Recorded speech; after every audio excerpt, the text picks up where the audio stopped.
The Cleveland medical equipment supplier announced that it will begin serving Asian markets with its distribution and logistics services. This minority-owned firm, based in Cleveland, Ohio, has been on a growth path ever since GE Healthcare awarded it a multi-year supply contract in 2009. The company credits the civically funded Minority Business Accelerator 2.5 Plus for making the crucial introduction to GE. And I'll go on just with one more for 2020, just to wrap it off. Cleveland is no longer in the top 10 of highest poverty rates. A combination of strong workforce development programs led by community colleges and the Workforce Investment Board for residents, an influx of highly educated, skilled workers, and smart infrastructure is credited with the city of Cleveland dropping out of the top 10 of the nation's poorest cities. Now, actually, this won't be a headline at all, because by this point, the plain dealer will have lost interest in poverty as an issue, because we're too busy covering the renaissance of the central neighborhood and the meteoric rise of the Gordon Square Arts District. Well,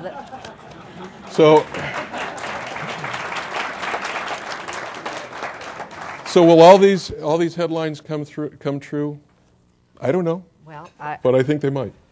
Thank you, Brad. And those were some very long headlines for our. Okay.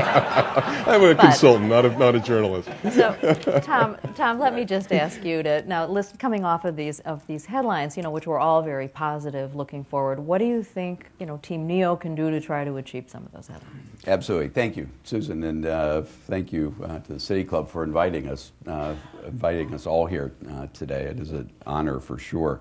And thanks, Jan, as well, for acknowledging, particularly in Team NEO's case, that we're a collaboration of the major city chambers of commerce across Northeast Ohio, because that's why we have the name. Some of you may wonder where this name Team NEO came from. It's kind of an odd name for an economic development group, and it's because we are a team, and it's one of the most noteworthy things about what we do. Part of what makes us successful is that we were formed as a regional collaborative, and one of the very first, and the fund came on very shortly thereafter.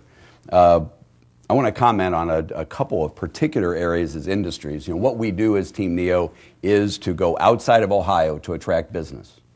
And I'm struck and somewhat dismayed by the number of people say, oh my, that's got to be a hard job.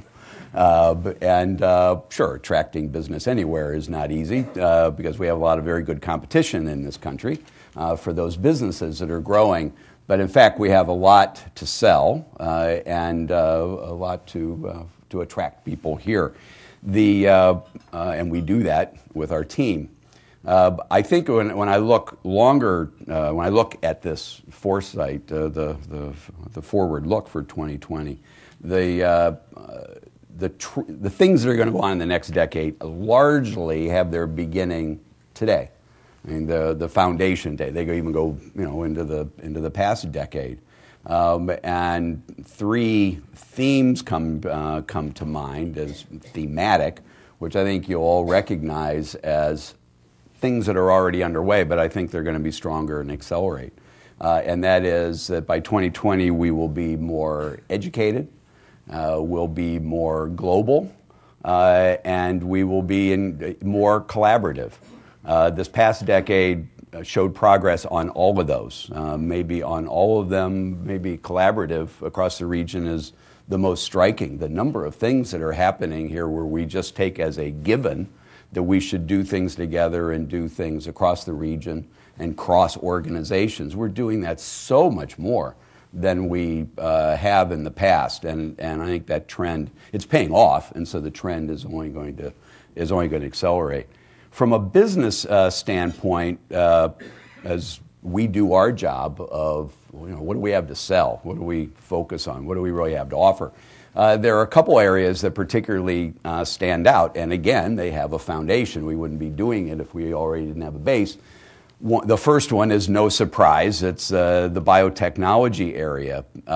What you also would be laugh as we do is it's hard to go to anywhere in the United States where the community doesn't say, boy, bio is where we're going to be.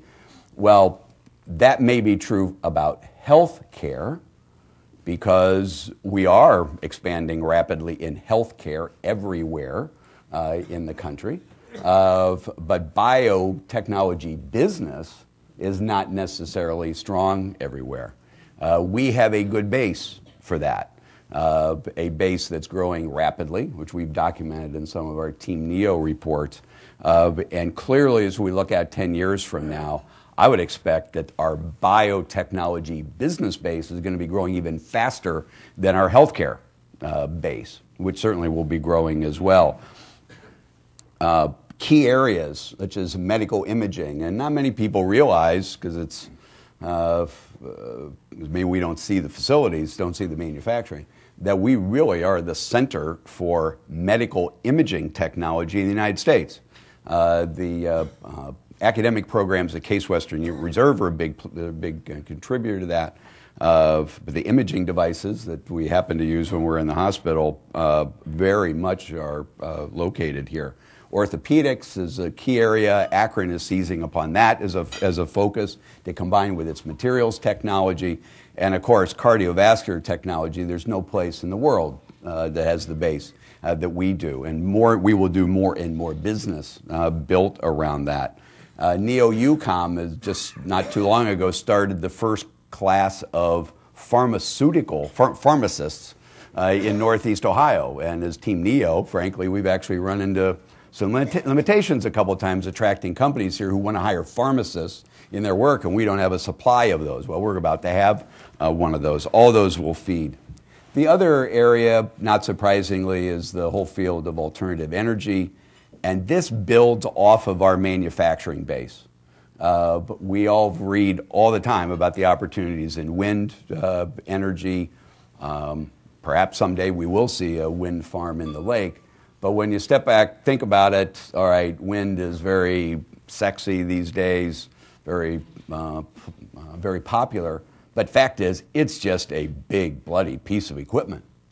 I mean, it's just a big machine sitting on top of a tower. And what do we know how to do here? Make machinery. So it fits. Those are great. I'm going to ask you in just a couple minutes to talk about some of the challenges that you see going forward. Right. And I must say, I've never thought of wind as sexy, but separate issue. Now, the one thing I've heard from the both of you, as well as from Jan, is how important collaboration is. And Brad, I just wanted to ask you, what is the impact of the Cleveland Foundation's decision, do you think, on the fund to greatly reduce the amount of your grant? I mean, how does that work with the notion of collaboration? Well, I'm guessing that the decision by the foundation, it was a disappointment to the members of the fund. My suspicion, though, is that that's more of an inside baseball concern than what will really matter ultimately in the community. And if we look in the broader landscape of collaboration and what's happening, I see a lot more positive news than I see disappointing news. And we are committed to working beside the Cleveland Foundation. We'd prefer to work with them, but we're committed to working beside them, and that's fine. And the fund is going to be going ahead. We've got a 98% renewal rate among our members. About a quarter of those are up over the past. So the collaboration of philanthropy is alive and well. And I think more importantly to the citizens of Northeast Ohio is that collaboration is taking hold everywhere. This is the way we're working now. I had the benefit of sitting in a briefing, a White House briefing a couple of weeks ago, and I was blown away to see the way that even the federal government is driving for collaborative approaches. So they had just been funding an experiment in Detroit around the robotics industry. And they had pulled together the Department of Commerce, the EDA, the Department of Energy, the Department of Labor, the Small Business Administration, all seeing how they could work together to help this troubled auto community make a transition to build a new industry. And in fact, the question to us had been, well, what can you do in Northeast Ohio, and how can you work together in an integrated way in order to pull this off? And so